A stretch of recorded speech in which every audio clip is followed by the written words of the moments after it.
आज हम लोग पढ़ेंगे एनसीईआरटी जो क्लास 7 के है वह एनसीईआरटी विज्ञान पढ़ेंगे और चैप्टर का नाम है अम्ल क्षार और लवण।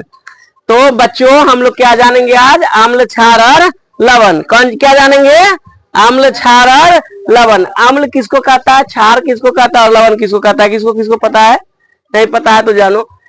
अम्ल वह पदार्थ है जो स्वाद में खट्टा होता है। अम्ल वह पदार्थ है, अम्ल जो होता है, अम्ल वह पदार्थ है जो स्वाद में क्या होता है?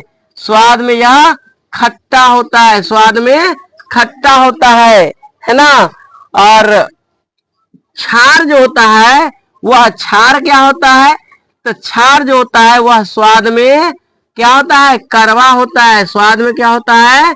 कड़वा होता है और छूने पर यह साबुन जैसा सॉफ्ट दिखाई देता है। छूने के बाद यह कैसा दिखाई देगा?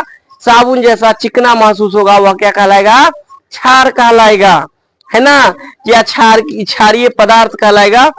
और इसके लिए अम्ल और क्षार के लिए एक साइंटिस्ट हुआ करते थे जिसका नाम था आर्हेनियस।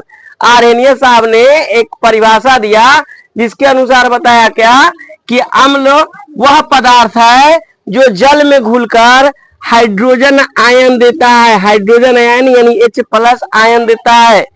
और क्षार, ये जो क्षार है वह पदार्थ है जो जल में घुलकर हाइड्रा ऑक्साइड OH- आयन देता है।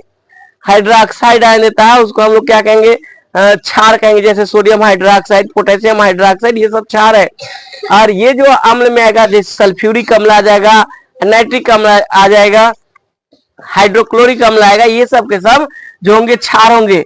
अम्ल जो है क्षार से अभिक्रिया कर लवण और जल बनाता है। अम्ल जो है, अम्ल को हम क्षार से अभिक्रिया कराएंगे तब प्राप्त क्या होगा? लवण और जल प्राप्त होगा। लवण और जल प्राप्त होगा, है ना। और यह अभिक्रिया उदासीनीकरण अभिक्रिया कहलाएगी। तो जितने भी पदार्थ हम दैनिक जीवन में प्रयोग करते हैं जो खाने में खट्टा होगा वह क्या होगा? क्या होगा? तो वह सब के सब अम्ल होगा, है ना।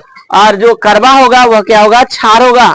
तो इसको पहचानने के लिए कुछ ऐसे पदार्थ जो हम दैनिक जीवन में प्रयोग करते हैं जिसमें कुछ ना कुछ अम्ल पाया जाता है, ये बहुत ही इंपॉर्टेंट पॉइंट है। तो हम बता देते हैं आपको, ये जो एसिटिक अम्ल है यह सिरका में पाया जाता है। एसिटिक अम्ल सिरका में पाया जाता है। फॉर्मिक अम्ल जो है वह चींटी के डंक, लाल चींटी जो दिखता होगा उसमें पाया जाता है।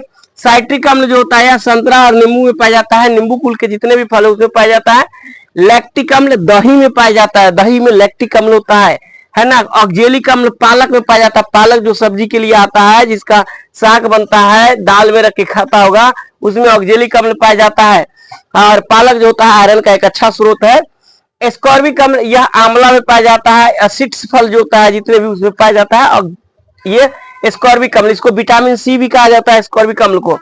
टार्टरिक अम्ल, टार्टरिक अम्ल इमली में पाया जाता है, अंगूर में पाया जाता है, कच्चे आम में टार्टरिक अम्ल पाया जाता है। मैलिक अम्ल सेब में पाया जाता है। मुख्यतः सेब में ही मैलिक अम्ल पाया जाता है। और टैनिक अम्ल चाय में पाया जाता है। वीडियो अच्छी लगी हो तो लाइक जरूर कीजिए।